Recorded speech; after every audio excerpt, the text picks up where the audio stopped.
Shalom, apa kabar anak-anak yang ada di rumah? Kembali lagi dengan Miss Ati di sini. Kita akan melanjutkan materi pelajaran kita pada bab 11 ini yang bertema kuasa Allah atas keterbatasanku. Kalau bab 10 kemarin kita bagaimana mengenalin keterbatasan kita, ini masih berkaitan dengan bab 11 ya anak-anak ya. Nah anak-anak, sebelum kita memulai pelajaran materi kita hari ini, terlebih dahulu kita berdoa, karena di dalam doa kuasa Tuhan nyata. Anak-anak, mari satukan kedua tangan, kita berdoa terlebih dahulu yuk. Kami mengucap syukur dan berterima kasih kepada Tuhan Yesus, karena Tuhan yang selalu memberikan kekuatan kemampuan di dalam keterbatasan kami. Kami percaya semua kasih karunia Allah kalau kami ada pada hari ini. Tuhan, melalui pelajaran ini kami akan mendengarkan sebagian kebenaran firman-Mu. Berbicaralah Tuhan, memberikan kami kemampuan, Roh Kudus menuntun kami hingga kami tahu materi pelajaran hari ini. Terima kasih Tuhan Yesus, haleluya, amin. Anak-anak silakan buka bacaan bukunya pada halaman 89 anak-anak ya. Apa saja di 89 bab 11? Cerita mengenai kuasa Allah atas keterbatasanku di halaman 89. 1. Karunia Allah cukup bagiku. Apa itu karunia Allah? Karunia Allah itu suatu pemberian anugerah kemahakuasaan Allah terhadap kita anak-anak ya. Kemahakuasaan Allah memiliki pengertian seperti ini anak-anak. Allah itu berkuasa atas diri kita, atas semua ciptaannya ya. Anak-anak, Allah itu berkuasa melampaui kuasa ciptaannya. Anak-anak, sebagai orang Kristen kita harus percaya bahwa kasih karunia Allah itu tidak pernah terbatas. Kuasa Allah tidak pernah terbatas. Kemahakuasaan Allah merupakan penghiburan yang besar bagi kita yang percaya. Menjamin, kuasa Allah itu menjamin.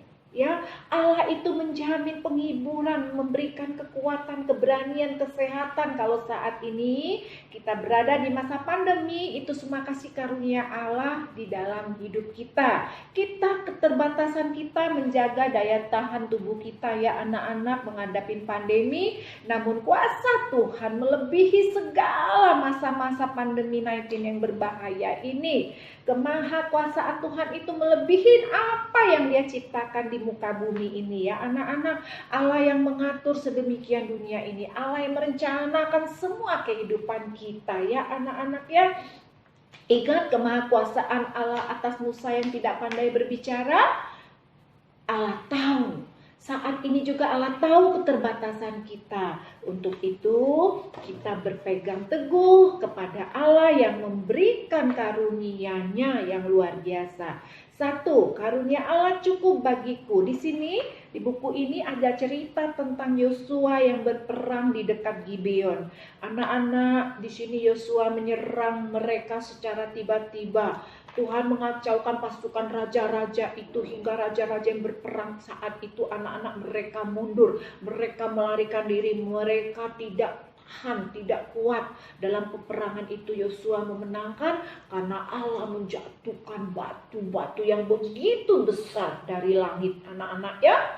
Yosua bermohon, berbicara, berdoa, memohon kepada Tuhan di hadapan bangsa Israel. Apa yang dia katakan anak-anak?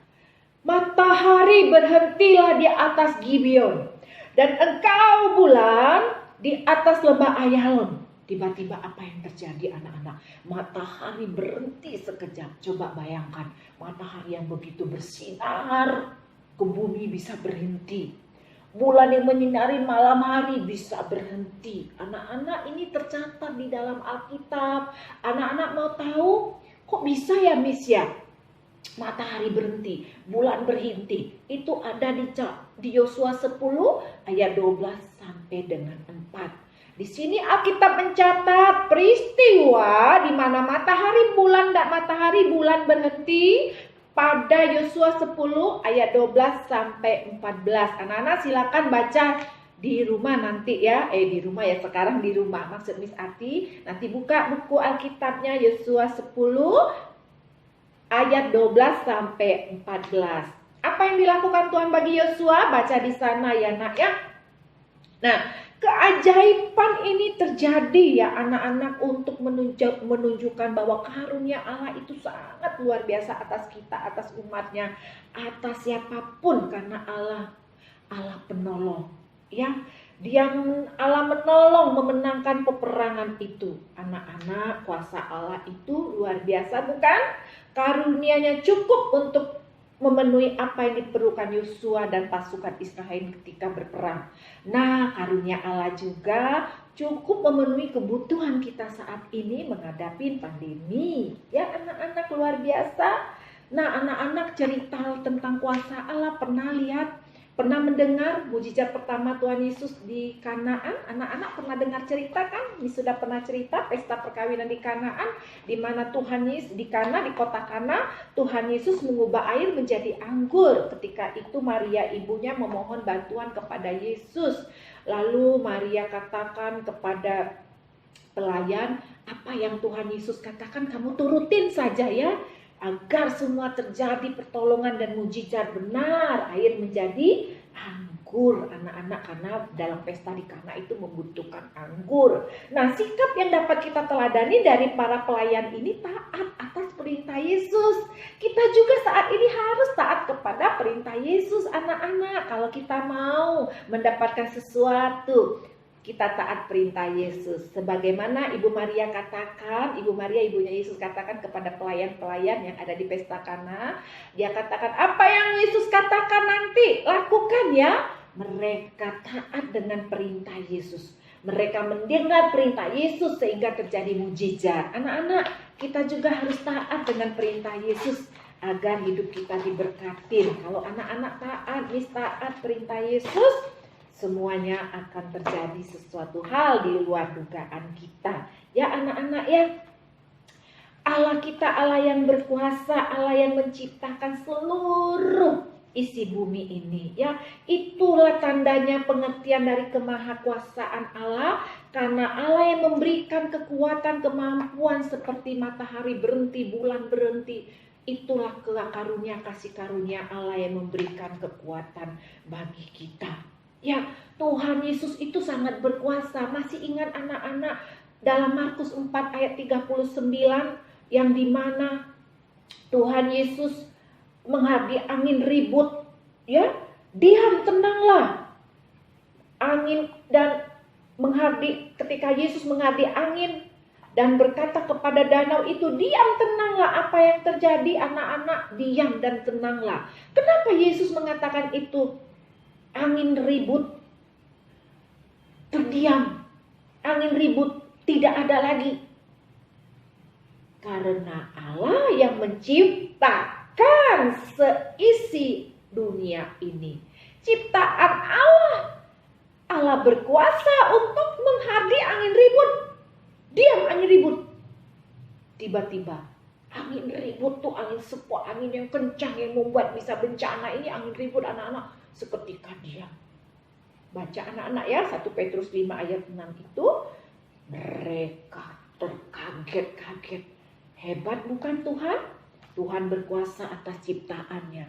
Apapun yang Tuhan katakan, berhentilah bulan berhenti. Kan bulan ciptaan Tuhan. Berhenti matahari berhenti. Seandainya ada hujan deras, tidak berhenti-berhenti di muka dunia, berhentilah hujan, pasti hujan berhenti. Karena apa yang diciptakan, Tuhan berkuasa atas Tuhan. Ya anak-anak, begitu hebat kuasa Tuhan atas ciptaannya. Ya, apalagi mujizat yang Tuhan Yesus berikan, yaitu dia memberi makan 5.000 orang dengan 5 roti dan 2 ikan yang diambil dari anak kecil.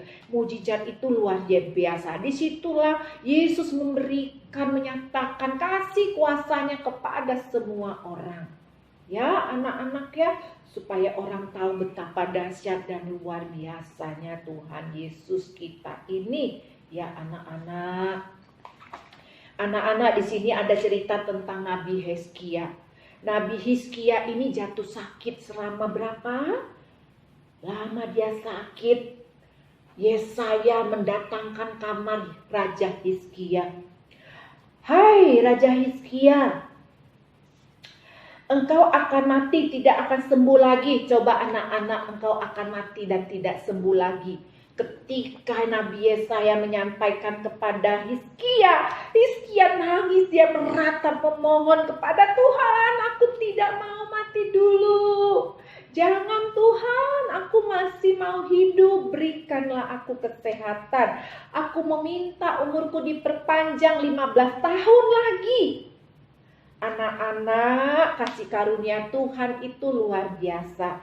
Allah sumber kehidupan, apa yang diminta sama Raja Hizkia tergenapin. Ya anak-anak, Allah kita dahsyat, Allah kita itu kasih karunia-Nya itu banyak sekali. Apa yang kita minta tergenapin. Yang penting kita percaya, kita taat, kita berjalan dalam kebenaran Tuhan. Ya anak-anak ya, seperti Rasul Paulus. Anak-anak tahu Rasul Paulus yang rajin menginjilin, banyak tantangan. Dia dihina, dia dipukul dan dipenjara. Dia tetap membela kebenaran firman Tuhan. Dia rajin memberitakan kebenaran firman Tuhan. Dia bergumul karena dia banyak mempunyai keterbatasan. Dia berseru kepada Allah. Dia minta tolong kepada Allah. Kenapa dia ada keterbatasan? Agar Paulus memohon, merendahkan diri, bergantung hidupnya kepada Allah. Apa katanya di dalam 2 Korintus 12 ayat 9? Cukuplah kasih karuniamu. Cukuplah kasih karuniaku bagimu, sebab justru dalam kelemahanlah kuasaku menjadi sempurna. Anak-anak, kasih karunia Allah itu cukup meskipun Paulus banyak mengalami pencobaan, tantangan, silih berganti. Anak-anak dia tetap berharap kepada Tuhan karena Paulus tahu pasti Tuhan memberikan kasih karunia kepada Paulus. Nah, anak-anak, Allah itu selalu memberikan keterbatasan kepada manusia supaya kita tidak sombong, supaya kita tidak angkuh, supaya kita tidak membanggakan diri. Cukup untuk hidup kita ini berharap kepada Allah. Anak-anak, begitu juga di sini ada cerita tentang aku kuat karena Allahku, tentang Petrus dan Yohanes.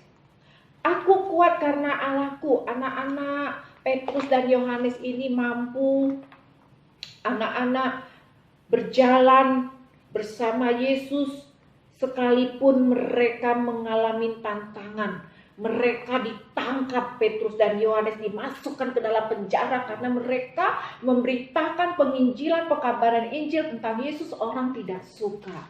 Walaupun mereka ditangkap, mereka tidak menyerah karena mereka tahu, karena Allah sumber kasih karunia, karena Allah yang menguatkan Petrus dan Yohanes. Ya, sekalipun mereka di penjara, mereka berdoa. Ya, begitu juga dengan Paulus, anak-anak. Ya, sama, mereka memberitakan Injil, ya. Injil kebenaran dari Allah, tapi Allah memberikan kekuatan, kemampuan bagi mereka. Dalam pelayanannya Paulus juga mengalami tantangan seperti Miss cerita. Dia di penjara juga. Dia mengalami hal-hal yang tidak enak di dalam dia pengembalaan. Tetapi Paulus tetap yakin dan percaya bahwa Allah pasti memberikan kekuatan di dalam kelemahannya. Kalau kita baca anak-anak di Filipi 4-13, Paulus dapat melakukan segala sesuatu karena Kristus telah melakukannya untuk Paulus. Isi dari Filipi 4 ayat 13, segala perkara dapat kutanggung di dalam Dia yang memberi kekuatan kepadaku. Begitu kata Paulus, segala apapun yang dihadap Paulus, pasti dia sanggup menjalani. Karena Paulus tahu bahwa dia akan ditolong oleh Allah. Nah, anak-anak, kadang-kadang ada doa yang tidak terjawab, ada doa yang cepat terjawab. Namun kalau doa kita belum terjawab, kita jangan menyerah. Tetap kita berharap bersandar kepada Allah. Ya, Allah itu sumber dari segalanya. Kalau kita mempunyai keterbatasan, belum terjawab doa kita, tetap kita berharap. Ya, kasih karunia Allah itu cukup anak-anak bagi kita. Bukan berarti doa kita tidak jawab, Allah tidak sayang, tidak. Karunia Allah cukup, bukan berarti semua keterbatasan dihilangkan. Tetapi dengan karunia itu manusia menjadi kuat untuk mengatasi semua keterbatasannya. Keterbatasan kita semua ini Allah sanggup untuk mengatasinya, ya anak-anak ya. Ingat anak-anak, Musa kepada Tuhan berkata, Tuhan aku tidak sanggup berbicara. Itu rendah hatinya Musa. Kita harus belajar rendah hati, tidak menyombongkan diri. Aku bisa kok. Hati-hati anak-anak ya. Kita datang dengan segala kerendahan hati. Tuhan, besok saya maju ke depan, ada presentasi. Saya ini tidak bisa bicara. Saya takut nanti diejek teman-teman. Jangan anak-anak, dengan kerendahan hati kita berdoa, Tuhan mampukan saya besok ada presentasi. Kerendahan hati kita Tuhan tahu. Seperti Musa dengan rendah hati menyatakan kepada Tuhan bahwa dia tidak mampu berbicara. Nah anak-anak, kita tidak boleh sombong ya. Dalam 1 Korintus 1 ayat 29, supaya jangan ada seorang manusia yang memegahkan diri. Memegahkan diri itu anak-anak menyombongkan diri di hadapan Tuhan. Kita tidak boleh menyombongkan diri di hadapan Allah. Kalau kita menganggap kita berhasil ini karena kita pintar, hasil kerja keras kita, itu berarti kita sombong anak-anak. Aku bisa kok mengerjakan tugas itu karena aku pintar. Aku nilai 100 karena keberhasilan aku dalam PAS itu dapat 100 karena aku pintar. Karena aku kerja keras belajar. Aku bisa. Anak-anak hati-hati, itu namanya memegahkan diri. Memegahkan diri itu berarti menyombongkan diri di hadapan Allah. Ya, anak-anak tidak boleh kita memegahkan diri, anak-anak ya. Menyombongkan diri kita tidak boleh. Ya, anak-anak mau menjadi anak-anak yang rendah hati. Anak-anak kalau mau jadi anak-anak yang rendah hati, kita tetap anak-anak setia di dalam Tuhan, tidak menyombongkan diri walaupun kita pintar. Ya anak-anak ya, karena ada tertulis barang siapa yang bermegah, hendaklah ia bermegah di dalam Tuhan. 1 Korintus 1 ayat 31 maksudnya anak-anak kalau kita berhasil menghadapi PAS itu karena anugerah Tuhan, bukan karena kita yang hebat ya. 1 Korintus 1 ayat 31 Miss Ati ulangin, barang siapa yang bermegah, barang siapa yang membanggakan diri, banggakanlah karena Tuhan yang menolong ya. Hendaklah ia bermegah. Hendaklah dia membanggakan diri di dalam Tuhan, bukan di dalam diri dia. Ya, kalau anak-anak berhasil artinya itu karena anugerah Tuhan ya anak-anak ya. Nah, anak-anak tetaplah kita berdoa. Berdoa itu di mana saja anak-anak. Kalau anak-anak, Miss berdoa harus di gereja ya, harus sama pendeta ya, harus hari Minggu ya. Tidak. Kalau berdoa dilakukan di mana saja, di rumah, di sekolah, di gereja, ya. Dalam Yesaya 59 ayat 1, sesungguhnya tangan Tuhan tidak kurang panjang untuk menyelamatkan dan pendengarannya tidak kurang tajam untuk mendengar. Untuk itu anak-anak, silakan anak-anak berdoa di mana saja, memohon dengan kerendahan hati atas segala kekurangan. Tuhan inginkan seperti itu ya anak-anak ya. Tuhan kita Tuhan yang baik, Tuhan yang selalu menuntun kita. Yang penting anak-anak selalu rendah hati ya anak-anak ya. Rendah hati, Tuhan suka sekali dengan anak-anak yang rendah hati ya anak-anak. Anak-anak mau menceritakan tentang mujizat Tuhan Yesus sama teman-temannya. Lebih baik kita bercerita tentang kebaikan Tuhan Yesus ya anak-anak ya. Seperti Yesus kan suka berkeliling dari rumah ke rumah, memberitakan Injil tentang kerajaan surga, menyembuhkan yang sakit, mujizatnya terjadi. Ketika Yesus kan datang ke desa, ke kota-kota. Nah, anak-anak mau bersaksi, kita juga bersaksi yuk, menceritakan kebaikan kuasa Tuhan Yesus yang penuh mujizat. Kalau anak-anak mau menceritakan kebaikan Tuhan Yesus, itu berarti anak-anak luar biasa. Anak-anak ya, anak-anak kita belajar untuk merendahkan hati kita karena kasih karunia Allah itu luar biasa ya. Kemampuan Allah atas kita yang melebihi kekuatan dari segala ciptaan di dunia ini. Tadi Miss Ati ulang-ulangkan karena apa? Kemahakuasaan Allah itu luar biasa ya. Anak-anak, sampai di sini tentang kuasa Allah atas keterbatasanku. Kita harus mau menerima keterbatasan kita dengan segala kerendahan hati kita. Nah, anak-anak, mari kita belajar dengan tekun. Jangan lupa ibadah online selalu memberikan kepada Miss nilainya 5. Hati-hati, rajin untuk beribadah, nilainya 5 poin ya anak-anak. Tuhan Yesus memberkati. Mari kita berdoa. Tuhan Yesus, kami mengucap syukur dan berterima kasih. Kami berterima kasih atas kasih karunia Allah bagi kami. Tuhan begitu besar. Kami menerima keterbatasan karena kami tahu di dalam keterbatasan kami, kasih karunia Allah bekerja dengan luar biasa. Terima kasih buat pertemuan hari ini. Di dalam nama Tuhan Yesus. Haleluya. Amin. Amin anak-anak. Sampai jumpa pada materi berikutnya. Tuhan Yesus memberkati. Shalom.